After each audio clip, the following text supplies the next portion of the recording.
चंद्रमा की चुप्पी से पहले जब मैं भूख से भरी आंखों और दिल में प्यार चंद्रमा की चुप्पी से पहले जब मैं भूख से भरी आंखों और दिल में प्यार लिए चांद को देख रही थी, वह किसी और औरत को देख रहा था, उन चादरों में लेटा हुआ जो हमारे नहीं थे। उस रात जैसे कितनी और रातें मैंने लाल साड़ी पहनी, कांपते हाथों से सरगी तैयार की, छलनी को खिड़की पर रखा और इंतजार किया। मैंने इंतजार किया उस इंसान का जिसके लिए मैंने प्यार से उपवास किया था, लेकिन वह मुझसे उपवास कर रहा था। क्या आप कल्पना कर सकते हैं, पूरा दिन बिना कुछ खाए, बिना कुछ पिए, किसी ऐसे इंसान के लिए दुआ करना जो उसी वक्त किसी और से वादे कर रहा हो। जब मैं चांद देखने के लिए मिनट गिन रही थी, वह किसी और के साथ धोखे की चुपके चुपके चुंबन गिन रहा था। और जब आखिरकार मैंने एक घूंट पानी से अपना उपवास तोड़ा, तो जो गले से नीचे उतरा वह राहत नहीं था, वह कड़वाहट थी।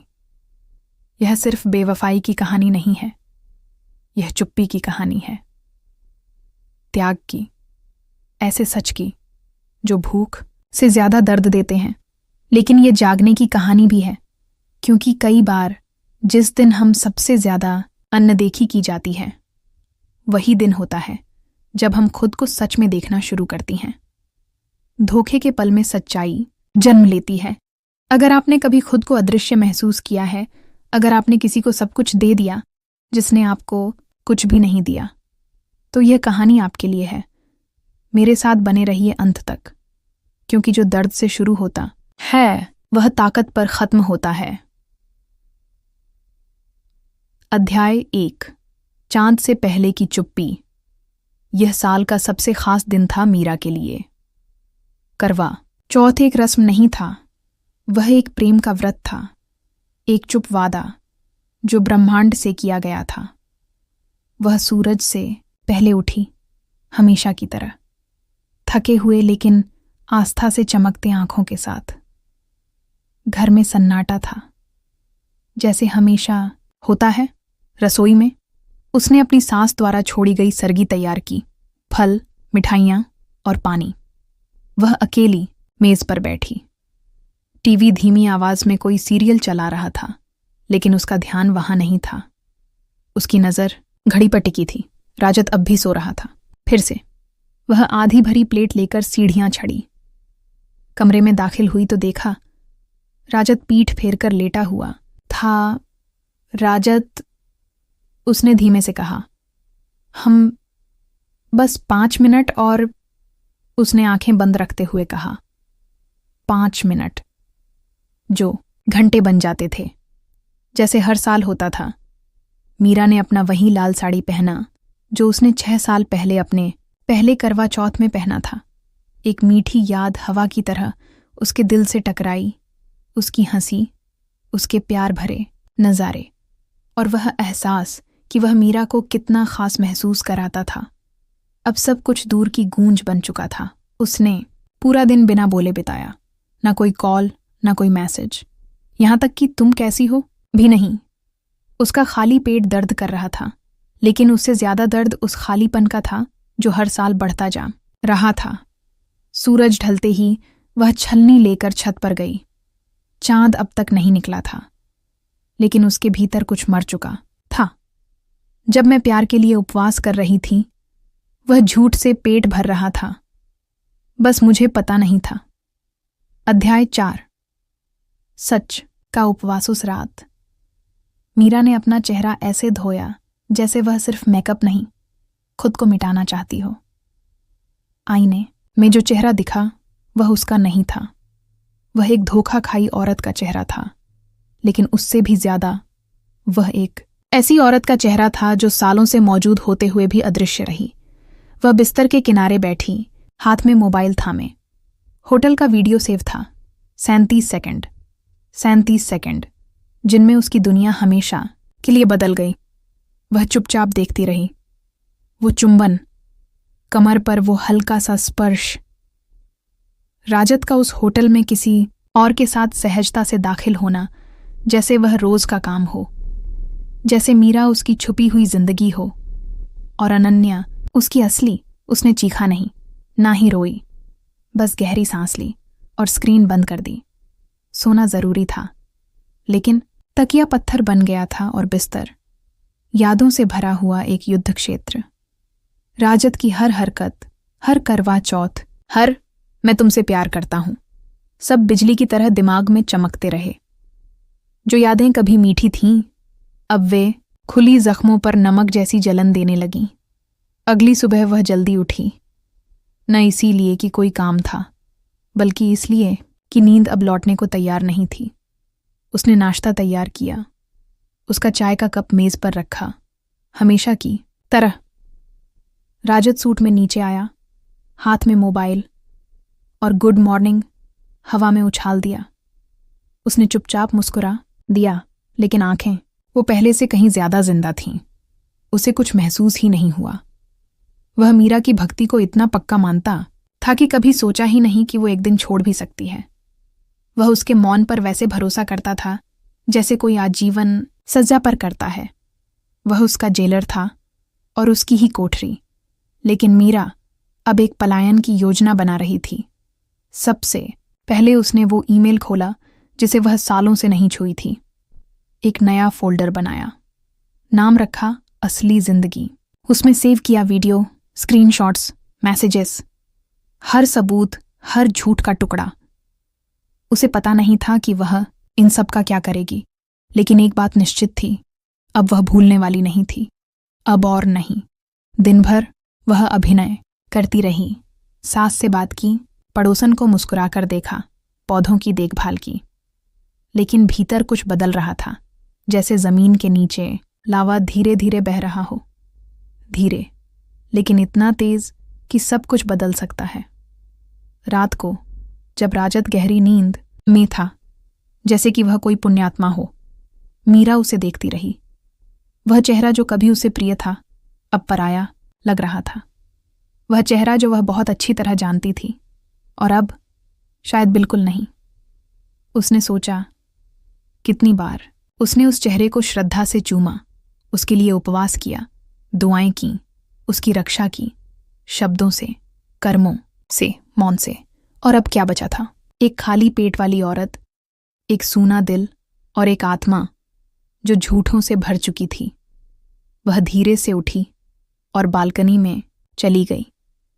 चांद फिर आसमान में था, करवा चौथ की तरह पूरा नहीं, लेकिन फिर भी चमकता हुआ। मीरा ने उसे नए नजरों से देखा, जैसे पूछ रही हो, तुमने सब देखा है ना? तुम हमेशा देखते रहे। हवा उसके बालों से खेली, और पहली बार बहुत समय बाद उसे किसी के आने की जरूरत महसूस नहीं हुई, जिंदा महसूस करने के लिए। अगली सुबह उसने आईने में खुद को देखा और पूछा, अब तुम कौन हो? कोई जवाब नहीं मिला, लेकिन पहली बार वह खामोशी डरावनी नहीं थी, क्योंकि शायद अब समय आ गया था खुद को फिर से गढ़ने का। अध्याय 5।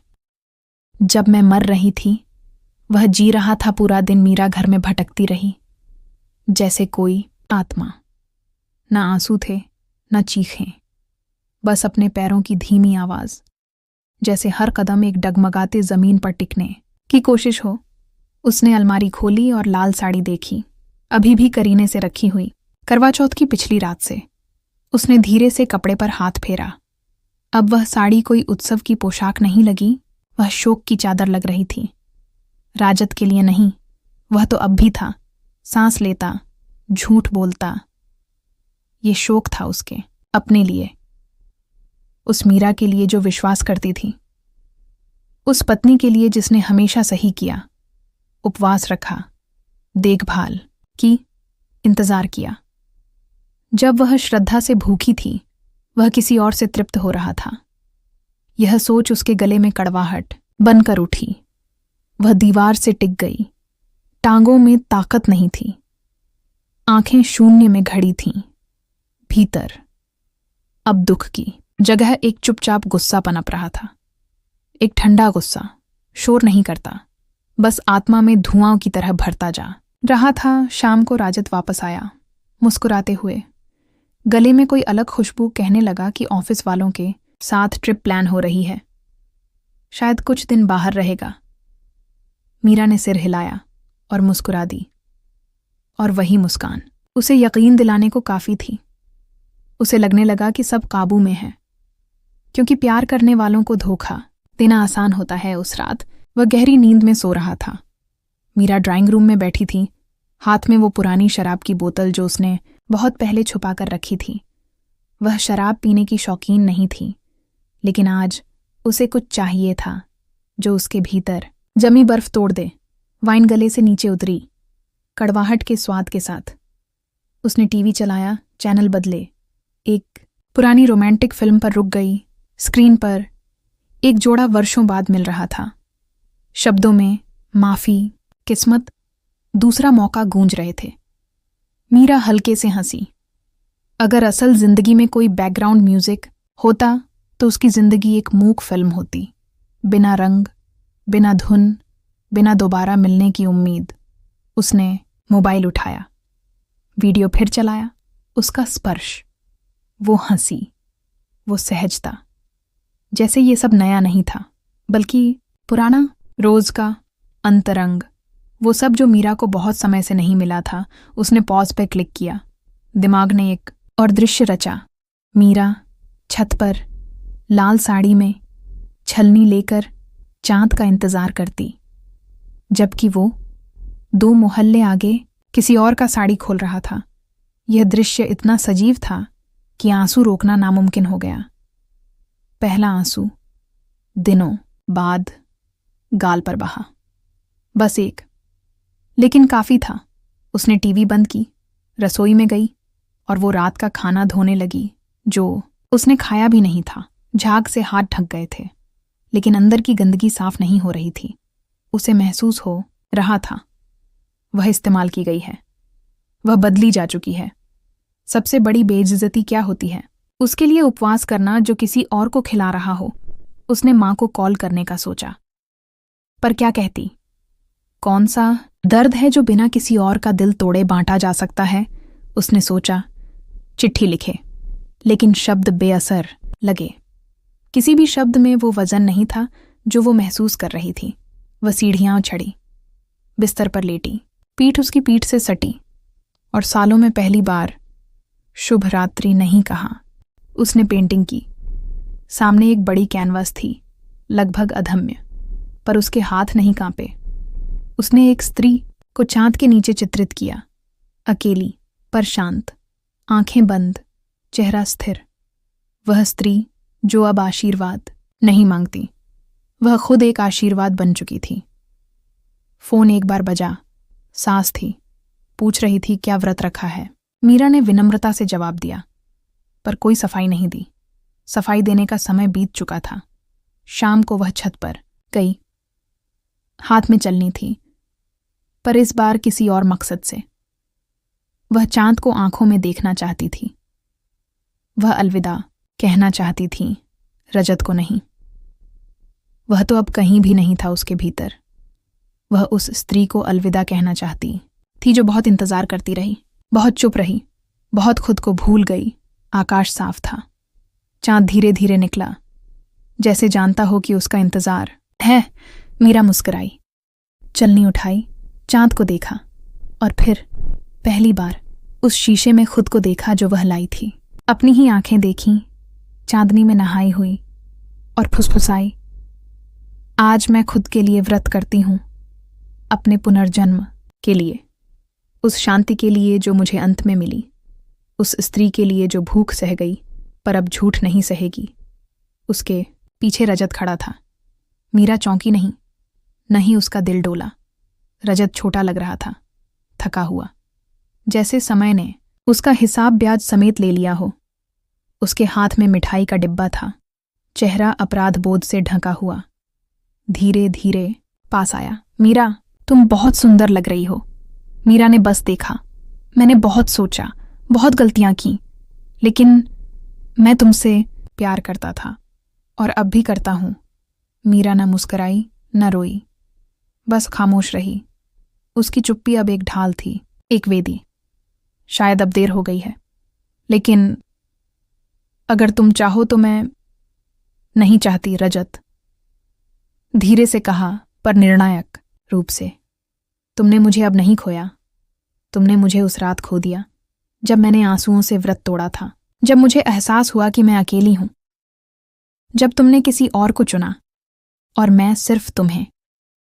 और अब मैंने खुद को चुन लिया है और यही सब कुछ है। रजत कुछ कहने की कोशिश करता है पर शब्द नहीं मिलते। मीरा आखिरी बार चांद को देखती है, फिर उसे। जाओ।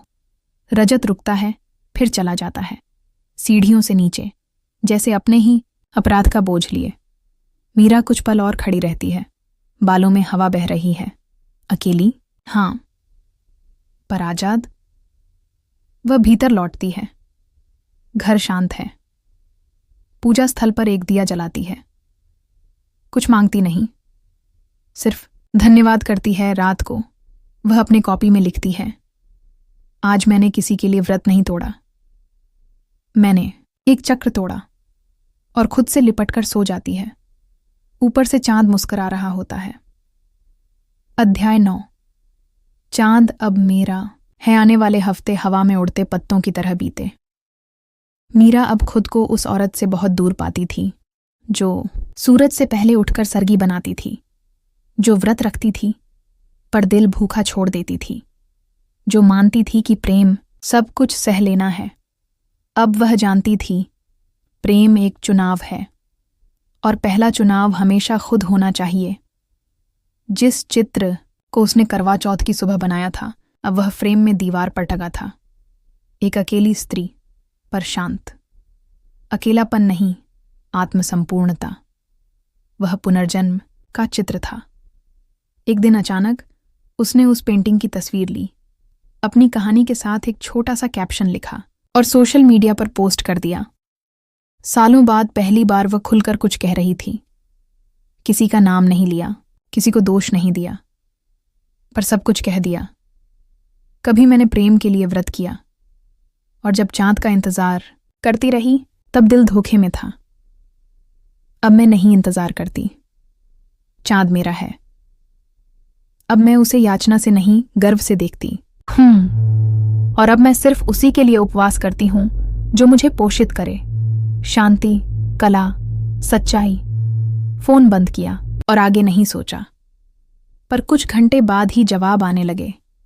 कमेंट्स, निजी संदेश। महिलाएं धन्यवाद कह रही थीं, रो रही थीं, अपनी कहानियां बांट रही थीं। किसी ने पोस्ट को शेयर किया, फिर किसी और ने। हफ्ते के अंत तक हजारों व्यूज हो चुके थे। एक सांस्कृतिक पत्रिका के संपादक ने संपर्क किया। वह उसका लेख छापना चाहता था। मीरा ने संकोच किया, पर फिर स्वीकार कर लिया। उसने एक लंबा, ईमानदार निबंध भेजा। प्यार में खोकर खुद को पाना कैसा होता है, उस पर। रविवार को लेख छपा। शीर्षक था, जब मैं उपवास में थी। अगले हफ्ते उसे एक छोटे महिला सम्मेलन में बुलाया गया। मंच बहुत बड़ा नहीं था, पर वह वहां गई। हल्के नीले कपड़े में बंधे बाल, दिल से तैयार शब्द। जब उसने बोलना खत्म किया, हॉल में गहरा, भारी सन्नाटा था। कुछ रो रही थीं, कुछ आंखों से ताली बजा रही थीं। एक बुजुर्ग औरत खड़ी हुई और बोली, आपने मेरी कहानी सुना दी, बस मैं कभी कह नहीं पाई। मीरा मुस्कुराई। बस यही काफी था। इसके बाद वह और लिखती रही और पेंट करती रही। अब दुनिया के लिए नहीं, खुद के लिए। उसने अपनी कला के लिए एक नया पेज बनाया। कुछ पेंटिंग्स बेचने लगी, कुछ तोहफे में दिए। छोटा सही पर सच्चा। एक दिन सास की चिट्ठी आई, माफी मांगती हुई। कहा गया कि रजत शहर छोड़कर किसी और राज्य में चला गया। मीरा ने जवाब नहीं दिया। नफरत से नहीं, बस इसलिए कि अब कोई बात शेष नहीं थी। अब जीवन उसका था, अपने समय का, अपनी इच्छाओं का, अपने फैसलों का। एक शाम मोहल्ले की गलियों में घूमते हुए उसने कुछ महिलाओं को देखा। एक गोल घेरे में बैठी, जोर जोर से हंसती। कोई काम की बात कर रही थी, कोई बच्चों की, कोई ताजे तलाक की। मीरा मुस्कुराई और उसके दिल में वहां बैठने की इच्छा जगी। शायद यही अगला कदम था। खालीपन भरने के लिए नहीं, पर अपनी पूर्णता बांटने के लिए। उस रात वह घर लौटी और उसी कॉपी को खोला जिसमें उसने अपने पुनर्जन्म की शुरुआत की थी। आखिरी पन्ने पर लिखा, आज मैं भूलने के लिए नहीं लिख रही हूं याद रखने के लिए कि चांद मेरा है और मैं पूरी हूं, चाहे कोई देखे या नहीं। कॉपी बंद की, बत्ती बुझाई और शांति में सो गई। अध्याय 10। वह स्त्री जो स्वयं चमकती है पतझड़ बिना इजाजत के आ गया था, सूखी पत्तियां उड़ाता हुआ, हल्की हवा से गलियों को सहलाता हुआ। शहर हमेशा की तरह घरों के भीतर घट रही खामोश जीतों और हारों से बेखबर बस चलता जा रहा था। लेकिन वहां एक साधारण से इमारत की तीसरी मंजिल की बालकनी में एक स्त्री नए नेत्रों से यह सब देख रही थी। वह मीरा थी।